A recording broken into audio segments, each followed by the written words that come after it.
Alright, I'm going to give this a bash. I've not uploaded in ages, and it's really because I couldn't be arsed.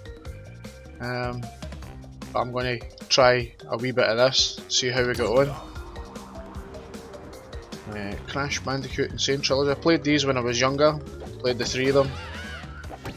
Played a wee bit of the N-Sane Trilogy as well, but we're just going to start again for the start. Just going to overwrite it anyway, fuck it, just go for it.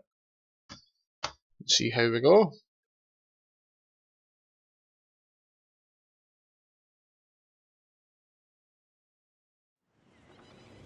But Dr. Cortex, we haven't determined the cause of past failures. Moron!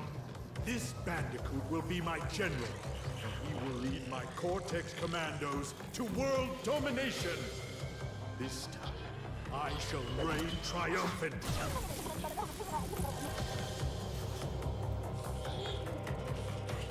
We are closer than ever before. Quickly, into the vortex.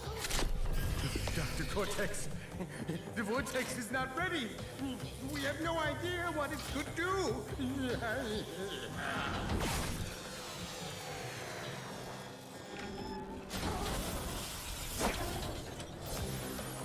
Failure again. Capture him!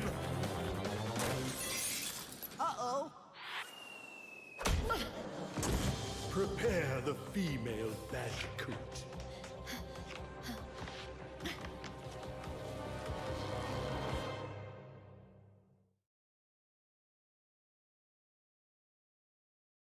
Now, the starting of that game, I don't know, it always seemed a bit weird.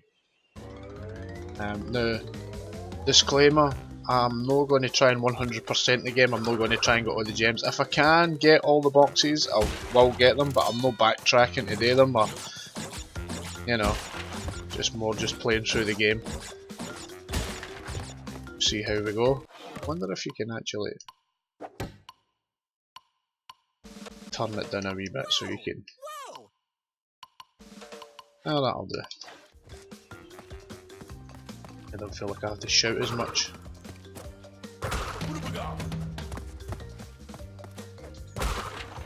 Used to be pretty good at these games. I remember having a nightmare on some levels when I was younger, but nothing rage inducing.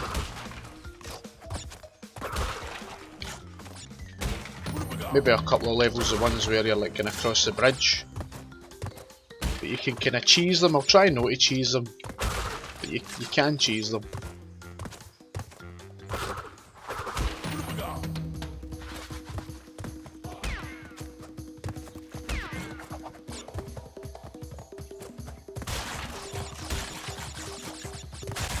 And the split path, you go down this side first because you get more boxes. Just wait till my mask runs out.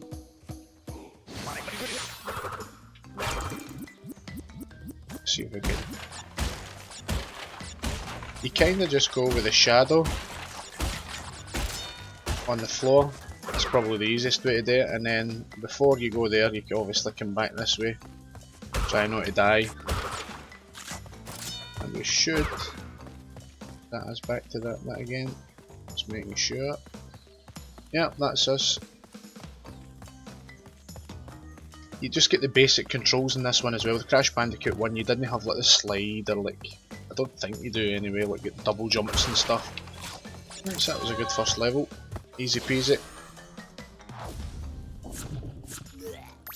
As I said, you'll not get all of the levels like that. I'll just, whatever I can get, and whatever I don't. I'm just going to play through the story, play through the game, play through the levels, and I might try Stormy Ascent. Don't think I've ever beat it, and I think it was it a level that was fucking tearing out the original game, for being too hard or something like that. I don't know. I mean, it's no overly hard, but I suppose it's quite tricky. I've only tried it a couple of times right enough, so. Right. I didn't realise I was going to get another one of these. Let me see, can I get... Yeah, that'll do it, I'll just do that. Steady waiting about. Now a lot of people, when the remake was made, I know they redone the engine for it, and a lot of people were saying that the jumping wasn't as accurate as it was, and it was giving people a lot of problems, but it didn't really give me too many problems when I first played through it. I seemed to kind of pick it up quite quick, but then again I never really played much of them when I was older. It was more when I was younger, so maybe just I can't remember too much, that was all. And we need to get the rest of them, so we'll not be getting the 100% boxes in this level. And that's your bonus stage. They're quite good for getting like extra lives and stuff. Right, let's see if I can get this. There we go. Something I never noticed, I don't know if it was in the original or not, but the skunks have got like a skull on their back. So, bonus level. It's good for getting, you can replay it as many times as you want, it's good for getting 1-ups and extra, is it Wumpa fruits they're called?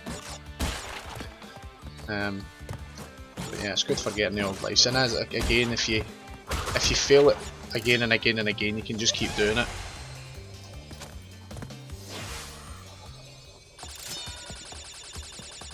So we're probably going to miss a few boxes because there was a few up above in that green gem route. I can't be bothered with the coloured gems as well. It's like you need to do the whole level, get every box and do it without dying, that kind of thing. I just cannot be bothered with that. If I die, I die. If I don't, I don't. There's some quite funny animations with that as well. Like if you miss a lot of boxes, I think it's when you go above 30 boxes or something that you miss. It actually knocks him flat onto his belly, and it kind of it's as if he's knocked out and they're just smashing into him. It's quite funny. The Great Gate.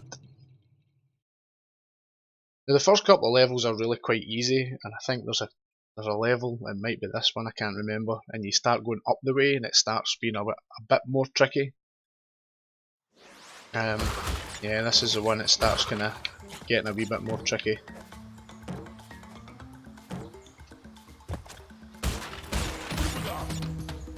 So many invincibility masks.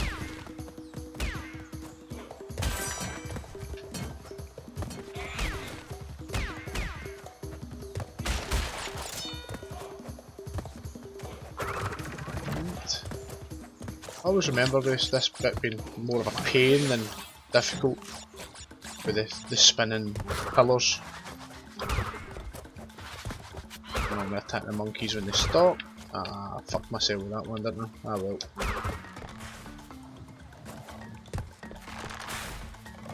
Just wait. Sometimes it plays well to be patient. The only time it's not is when you're trying to get the relics, but again I'm not that fussed about the relics. It's more just about progressing, try to beat the levels. You monkey. I always fucking hate these guys, I always feel like they're going to knock me down the hole. Patience, patience. And these levels get much, I know they're only the first couple of levels, I should have maybe waited. The first couple of levels, so they're not that bad, but they start getting quite frustrating. It's easy enough. Is there anything above? I don't think there is, but we'll just have a wee check anyway on that.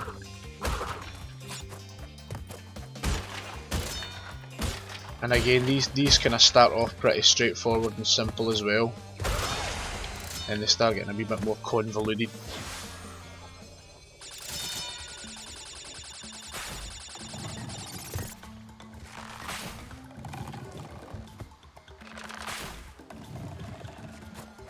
Yeah, I was going to say there must be a gem that takes you around the other side of that.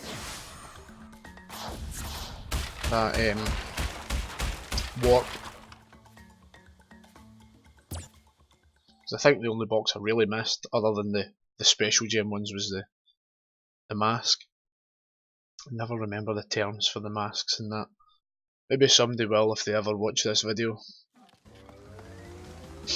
Boulders, this is the one you're running towards the screen into. I like it in this as well because they remastered the game, they've redone it. It's the look in Crash's face. I think in the originals he just did the same expression all the time, this big cheesy grin. But they've changed the expressions in his face and it looks like he's got an absolute state of panic and dread look in his face. Let's get that. It's kind of the same look I get when I'm having to go to work.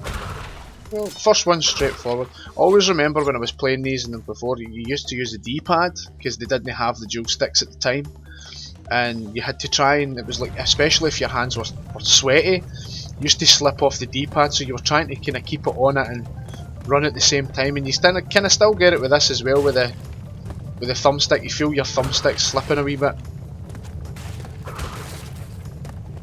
That was easy enough. And a wee bit harder again. I'm sure in later levels they start to move. I can't remember if they move in this level or not. Try to put things in your way. I remember they did some levels like this in the other two and 3, and they were a wee bit easier because you had slides and double jumps and you could spin in the air longer and that, whereas this one you've just got your basic, I think you've just got your basic run and jump stuff. Oh, there we go. Easy peasy. It was easy enough.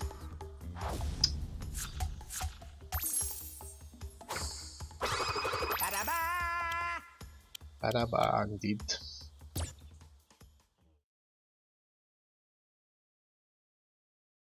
The Wumpa Islands.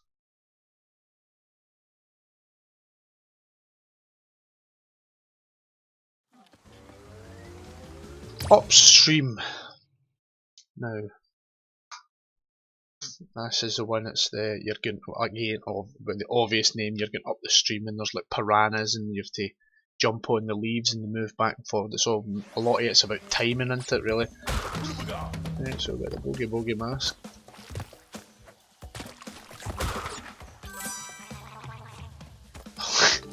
I love that noise. You tend to get the wave of nostalgia coming back as well, all the sound effects and the music and stuff. If you haven't played it for years, it all comes flooding back really quick.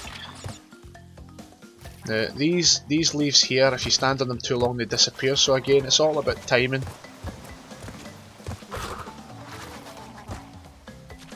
Again, I never even noticed that. Yeah, and these, when you stand on them, they snap, so you've always to get across them quick. And then I think you get ones later on that they're on a timer. It's all just about patience, taking your time, planning your jumps. Kinda like the way the Dark Souls games are, you kinda time your attacks, time when you move. This is the ones here that gems to get down there, so I'm guessing I won't be getting 100% in this one either. A bonus stage, good chance to get more lives. I'm sure there's a level later on, very very late, you have to get the green gem, and when you use a green gem it basically skips the whole level and it gives you tons and tons of lives. It's pretty good.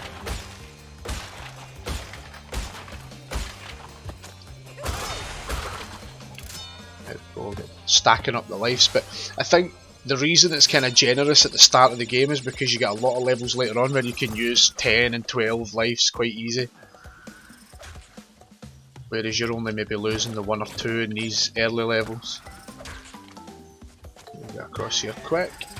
Yeah, again, lots and lots of gems, special gems to get the rest of the boxes and stuff. I don't actually know if it gives you different endings or what, or if it's just a completionist thing, but I'm not too bothered about the boxes and stuff, not this time round anyway. Maybe if I was trying to get all the achievements and trophies and whatever, I would consider it, but at this very moment I'm not too bothered. Papu, the first boss, and if I remember, he's extraordinarily easy. He basically just jumped his head. He's not even got a timer, he doesn't have invincibility frames, it's just a case of you jump his head, dodge his attack, jump his head, dodge his attack. If I remember, he's not very hard. here we go. You jump on his head and then he spins in circles. That was my own fault there, standing in his... See, you just kinda...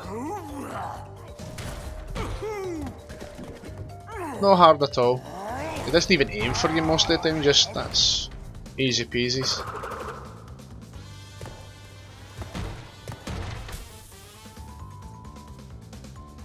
And I think that's where you're able to play as his sister for this point on, which is a new feature I think. I don't think you could do that on the original game.